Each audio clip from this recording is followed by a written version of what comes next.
Olá! Você sabia que a taxa de mortalidade materna no Brasil aumentou 94% entre os anos de 2019 e 2021? É o que afirmam dados do Ministério da Saúde. E entre as causas mais frequentes desses óbitos estão as chamadas gestações de alto risco. Eu sou a Madu Mendonça e você está ouvindo ao Saúde e Consciência. No episódio de hoje, vou conversar com o professor do Departamento de Ginecologia e Obstetrícia da Faculdade de Medicina da UFMG, Mário Dias Correia. Olá, professor. Obrigada pela participação aqui no Saúde e Consciência. Professor, o senhor poderia estabelecer para a gente o que é que define uma gestação de alto risco? É uma gestação que tem um risco acima de uma gestação normal. Então, qualquer condição, porque a gente parte do princípio que a gravidez é uma coisa fisiológica, uma coisa normal, natural. Mas quando a mãe tem algum problema de saúde ou quando tem alguma complicação com o bebê, então a gente considera que essa passa a ser uma gestação de alto risco, uma gestação que precisa de um cuidado diferenciado. Entendi. E esses casos podem causar que tipo de problemas para a gestante?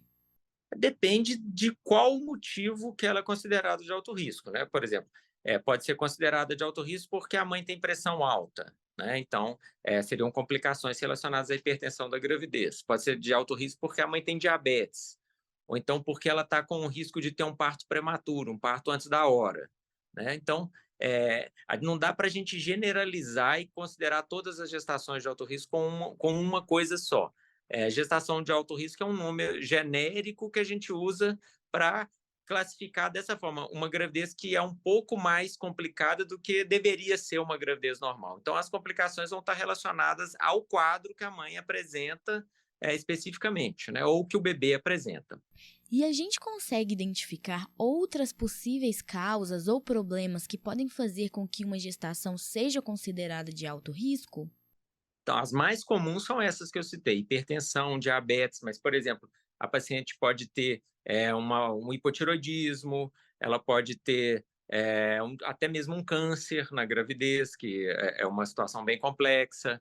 Ela pode ter um problema com o feto, né? Pode ter uma malformação fetal, algum problema com o bebê, que também consideraria como uma gravidez de alto risco.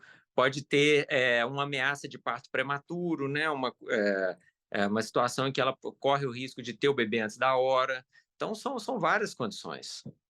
E nesses casos, quais tipos de sinais podem apontar que a mulher está passando por uma gravidez de alto risco?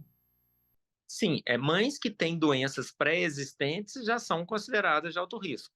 Então, essas situações que eu citei, por exemplo, a mãe que já é hipertensa antes da gravidez, ela já é de alto risco. A mãe que já é diabética antes da gravidez, também já é de alto risco.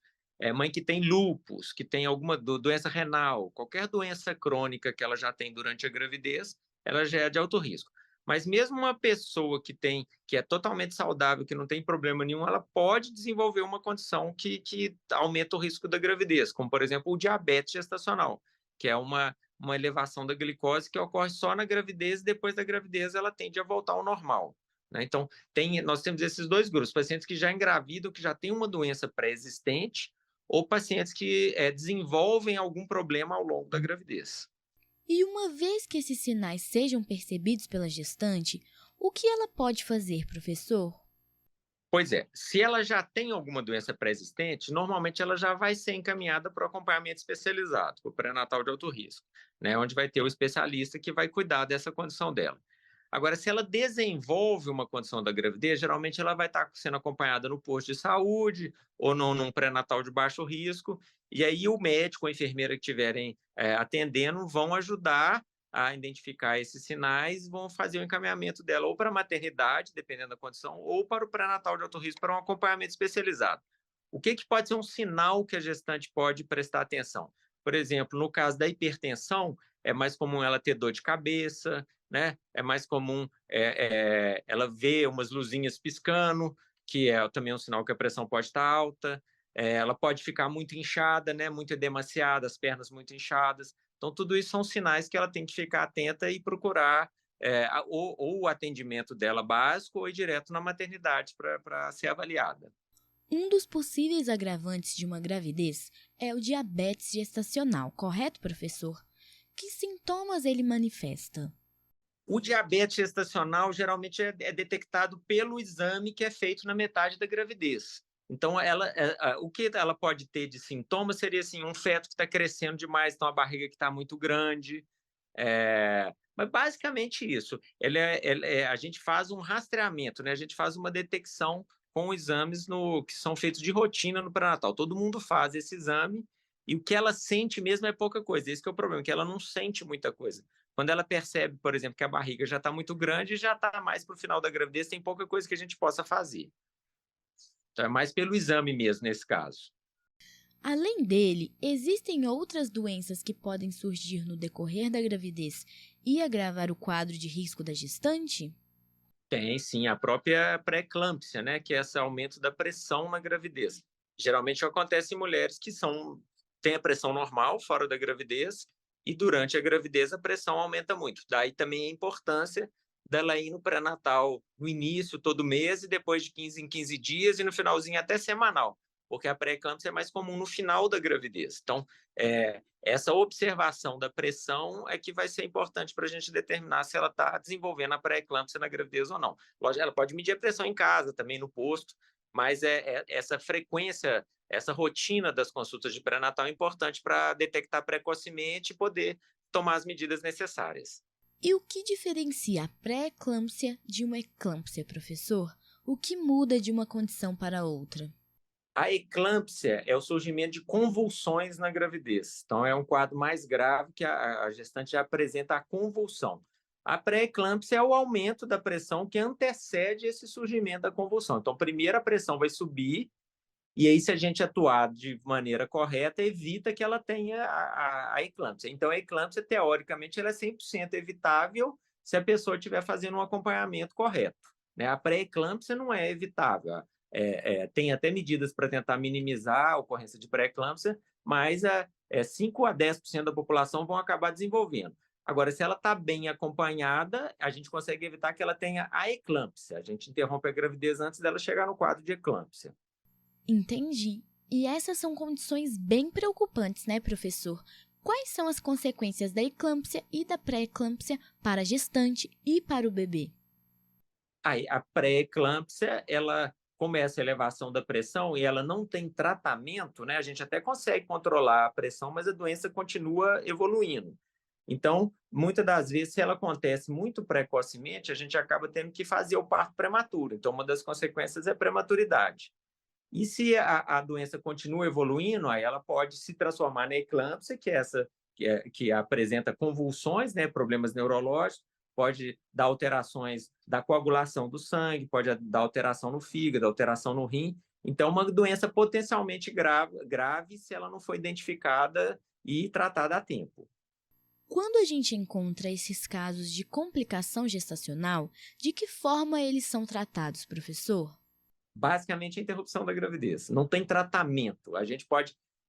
Aí depende do tempo, quanto que ela é diagnosticada.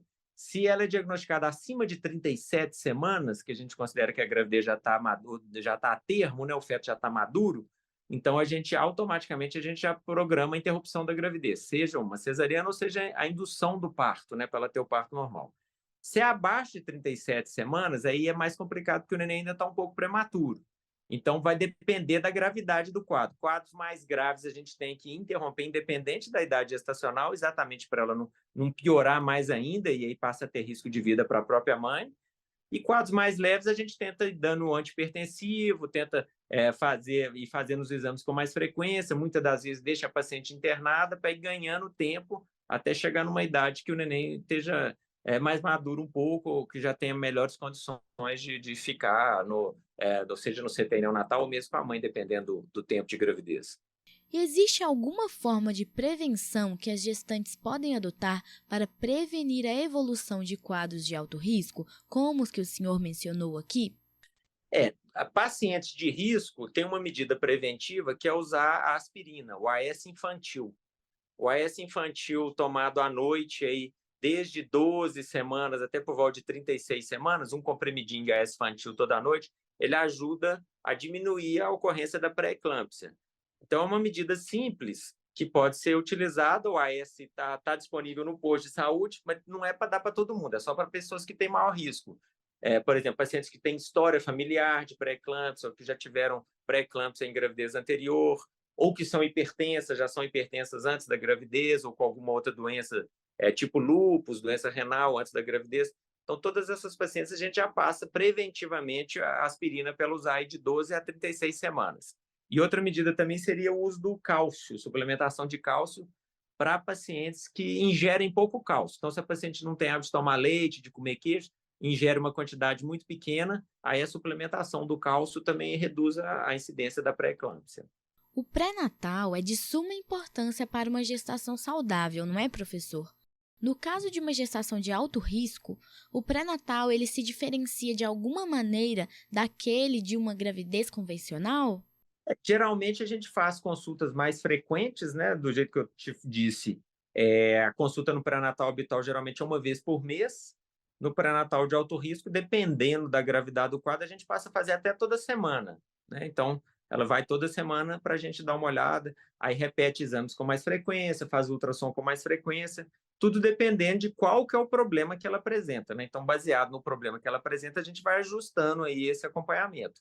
E muitas vezes a gente precisa de auxílio de especialista, por exemplo, no caso da diabetes gestacional, a gente tem endocrinologista que acompanha com a gente. Então, ela vai, faz a consulta de pré-natal e já consulta com a endocrinologista no mesmo dia, que aí já faz algum ajuste na glicose, vê se ela precisa de usar insulina ou não.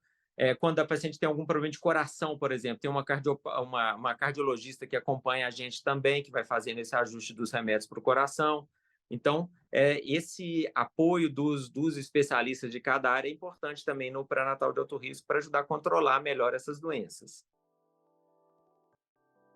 Agradeço novamente a participação do professor Mário Corrêa. O podcast Saúde e Consciência dessa edição fica por aqui, mas não deixe de participar com a gente por meio de comentários, dúvidas ou sugestões, que podem ser encaminhados para o nosso WhatsApp. O número é 031 98576 0326.